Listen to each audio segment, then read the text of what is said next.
Hello from Fisherman's Wharf in San Francisco. I'm now ready to do the video for outcome R4. That's right, it's time for some linear functions as we look out at the bay in San Francisco. Isn't it beautiful? See you guys again soon.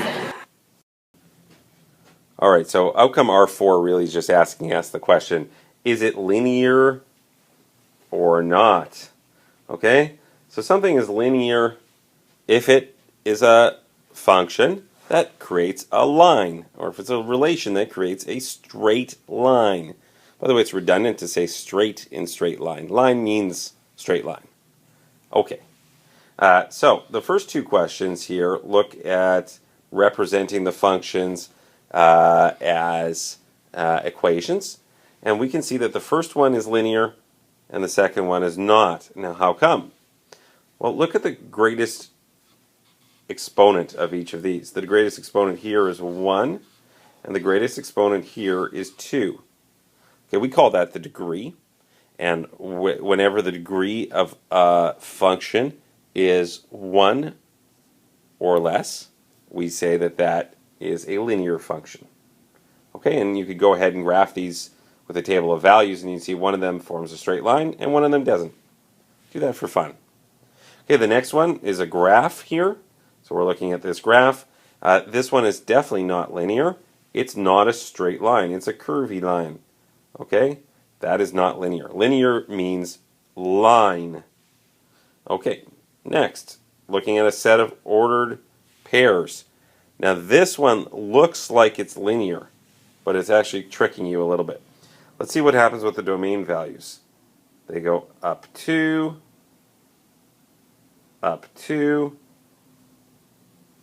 and up 1. Okay? Well, let's see what happens with the range values at the same time. From 2 to 4 is up 2 and up 4. Hey, I can stop there. This is not linear. Now, why? Well, because when I increase the domain value by 2, at one point I get a gain of 2, and at the other point the range increases by 4.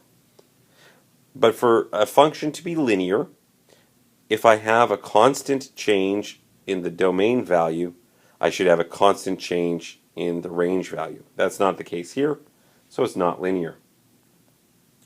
In the last two examples, I'm looking at word problems, and I'm asking, are they linear or not?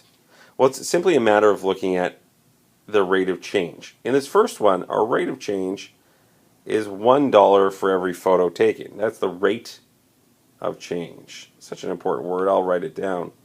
Rate of change. In other words, for every additional photo, we add $1. Do you notice that the rate of change is constant?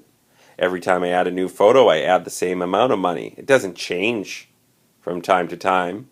It's always the same. It's linear. And in this last one, it's actually just like the first two examples. You see the greatest exponent there? The greatest exponent is 2. That means that this will form a function or a graph that is not a straight line. And finally, last one here. The set of ordered pairs represents a linear relation. Determine the value of n. Well, n's right here. So if this is linear, then I should see a constant change. Well, let's see. As I increase my domain value, this increased by 5.5. From 3.5 to 9 is another increase of 5.5. To n, I don't know.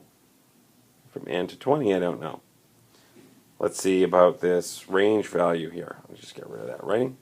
Okay, so for the range, increase by 9, increase by, or sorry, I can't add. Increase by 11, increase by 11, increase by 11, and increase by 11. So the range values are changing at a constant rate of adding 11, add 11, add 11, add 11. And the domain values, whenever I add 11 below, I seem to be adding 5.5. So if this is linear, then in both of these other circumstances, I should add 5.5. Well, then n is really just 9 plus 5.5, which gives me 14.5. I can check that. Okay? I can check it because then the next increase should also be 5.5. So if I take 14.5 and add another 5.5, let's see, I should get 20. Hey, that's the number I got right over there. So this does check out. I hope you enjoyed this video on outcome R4. 2 more to go. We've got R5 and R8 coming up.